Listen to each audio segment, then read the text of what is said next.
हर साल भाद्रपद मास में हरतालिका तीज का व्रत महिलाओं द्वारा किया जाता है। इस व्रत में कथा सुनने का विशेष महत्व है। बिना कथा सुने इस व्रत का पूरा फल नहीं मिलता, ऐसी मान्यता है। महिलाएं ये व्रत अखंड सौभाग्य के लिए करती हैं, तो कुंवारी लड़कियां मनचाहे पति के लिए। इस व्रत में कुछ भी खाना पीना मना होता है। रात को सभी महिलाएं एक स्थान पर इकट्ठा होकर शिव पार्वती की पूजा करती हैं और व्रत की कथा सुनती हैं। आइए सुनते हैं व्रत कथा। पौराणिक मान्यता के अनुसार कैलाश पर्वत में भगवान शिव माता पार्वती के साथ नंदी और अपने गणों के साथ बैठे हुए थे। इस अवसर में मां पार्वती ने शिव जी से पूछा कि हे महेश्वर, मैंने वह कौन सा पुण्य किया था जिसके कारण आप मुझे पति के रूप में मिले। आप तो अंतर्यामी है, तो आप मुझे अवश्य इस बात को बताएं। इस बात को सुनकर शंकर जी कहते हैं कि हे देवी, आपने तो अति उत्तम पुण्य का संग्रह किया था जिससे आपको मैं प्राप्त हुआ था।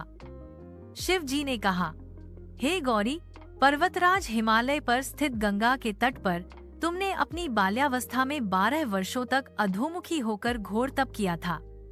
इतनी अवधि तुमने अन्न न खाकर पेड़ों के सूखे पत्ते चबाकर व्यतीत किए।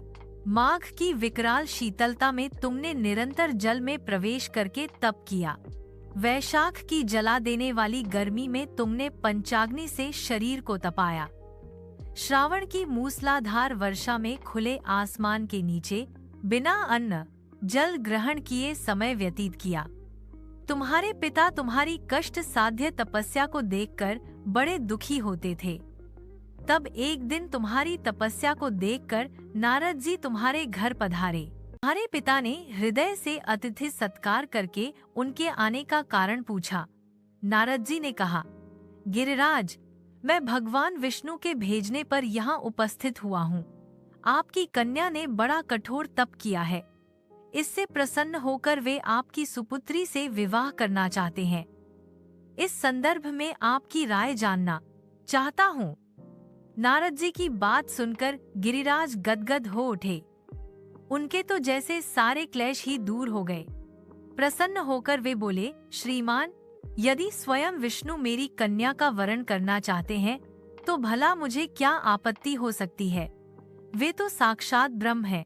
हे महर्षि, यह तो हर पिता की इच्छा होती है कि उसकी पुत्री सुख संपदा से युक्त पति के घर की लक्ष्मी बने।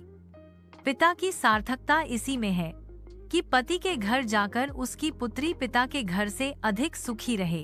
तुम्हारे पिता की स्वीकृति पाकर नारद जी विष्णु के पास गए और उनसे तुम्हारे ब्याह के निश्चित होने का समाचार सुनाया। मगर इस विवाह संबंध की बात जब तुम्हारे कान में पड़ी तो तुम्हारे दुख का ठिकाना न रहा। तुम्हारी एक सखी ने तुम्हारी इस मानसिक दशा को समझ लिया और उसने तुमसे उस विक्षिप्तता का कारण जानना चाहा। तब तुमने बताया, मैंने सच्चे हृदय से भगवान शिव शंकर का वरण किया है, किंतु मेरे पिता ने मेरा विवाह विष्णु जी से निश्चित कर दिया। मैं विचित्र धर्म संकट में हूँ। अब क्या करूँ? प्राण छोड़ देने के अतिरिक्त अब कोई भी उपाय शेष नहीं बचा है। तुम्हारी सखी बड़ी ही समझदार और सूझबूझ वाली थी। उसने कहा, सखी, प्राण त्यागने का इसमें कारण ही क्या है? संकट के मौके पर धैर्य से काम लेना चाहिए। नारी के जीवन की सार्थकता इसी में है कि पति रूप में हृदय से जिसे एक बार स्वीकार कर लिया, जीवन पर्यंत उसी से निर्वाह करें। सच्ची आस्था और एकनिष्ठा के समक्ष तो ईश्वर को भी समर्पण करना पड़ता है। मैं तुम्हें घनघोर जंगल में ले चलती हूँ, जो साधना स्थली भी हो और जहाँ तुम्हारे पिता तुम्हें खोज भी न पाए। वहाँ तुम साधना में लीन हो जाना। मुझे विश्वास है कि ईश्वर अवश्य ही तुम्हारी सहायता करेंगे। तुमने ऐसा ही किया। तुम्हारे पिता तुम्हें घर पर न पाकर बड़े दुखी तथा चिंतित हुए। वे सोचने लगे कि तुम जाने कहाँ चली गई। मैं विष्णु जी से उसका विवाह करने का प्रण कर चुका हूँ। यदि भगवान विष्णु बारात लेकर आ गए और कन्या घर पर न हुई तो बड़ा अपमान होगा। मैं तो कहीं मुंह दिखाने के योग्य भी नहीं रहूंगा। यही सब सोचकर गिरिराज ने जोर शोर से तुम्हारी खोज शुरू करवा दी। इधर तुम्हारी खोज होती रही और उधर तुम अपनी सखी के साथ नदी के तट पर एक गुफा में मेरी आराधना में लीन थी। भाद्रपद शुक्ल तृतीया को हस्त नक्षत्र था। उस दिन तुमने रेत के शिवलिंग का निर्माण करके व्रत किया। रात भर मेरी स्तुति के गीत गाकर जागी। तुम्हारी इस कष्ट साध्य तपस्या के प्रभाव से मेरा आसन डोलने लगा। मेरी समाधि टूट गई। मैं तुरंत तुम्हारे समक्ष जा पहुंचा और तुम्हारी तपस्या से प्रसन्न होकर तुमसे वर मांगने के लिए कहा। तब अपनी तपस्या के फलस्वरूप मुझे अपने समक्ष पाकर तुमने कहा, मैं हृदय से आपको पति के रूप में वरण कर चुकी हूँ। यदि आप सचमुच मेरी तपस्या से प्रसन्न होकर आप यहाँ पधारे हैं तो मुझे अपनी अर्धांगिनी के रूप में स्वीकार कर लीजिए। तब मैं तथास्तु कहकर कैलाश पर्वत पर लौट आया। प्रातः होते ही तुमने पूजा की समस्त सामग्री को नदी में प्रवाहित करके अपनी सहेली सहित व्रत का पारणा किया। उसी समय अपने मित्र बंधु व दरबारियों सहित गिरिराज तुम्हें खोजते वहां आ पहुँचे और तुम्हारी इस कष्ट साध्य तपस्या का कारण तथा उद्देश्य पूछा। उस समय तुम्हारी दशा को देखकर गिरिराज अत्यधिक दुखी हुए और पीड़ा के कारण उनकी आंखों में आंसू उमड़ आए थे। तुमने उनके आंसू पोंछते हुए विनम्र स्वर में कहा, पिताजी, मैंने अपने जीवन का अधिकांश समय कठोर तपस्या में बिताया है।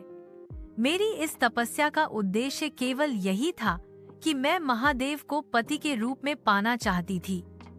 आज मैं अपनी तपस्या की कसौटी पर खरी उतर चुकी हूँ। आप क्योंकि विष्णु जी से मेरा विवाह करने का निर्णय ले चुके थे, इसलिए मैं अपने आराध्य की खोज में घर छोड़कर चली आई। अब मैं आपके साथ इसी शर्त पर घर जाऊंगी कि आप मेरा विवाह विष्णु जी से न करके महादेव जी से करेंगे। गिरिराज मान गए और तुम्हें घर ले गए। कुछ समय के पश्चात शास्त्रोक्त विधान पूर्वक उन्होंने हम दोनों को विवाह सूत्र में बांध दिया। हे पार्वती, भाद्रपद की शुक्ल तृतीया को तुमने मेरी आराधना करके जो व्रत किया था, उसी के फलस्वरूप मेरा तुमसे विवाह हो सका। इसका महत्व यह है कि मैं इस व्रत को करने वाली कुंवारियों को मनोवांछित फल देता हूँ। इसीलिए सौभाग्य की इच्छा करने वाली प्रत्येक युवती को यह व्रत पूरी एकनिष्ठा तथा आस्था से करना चाहिए।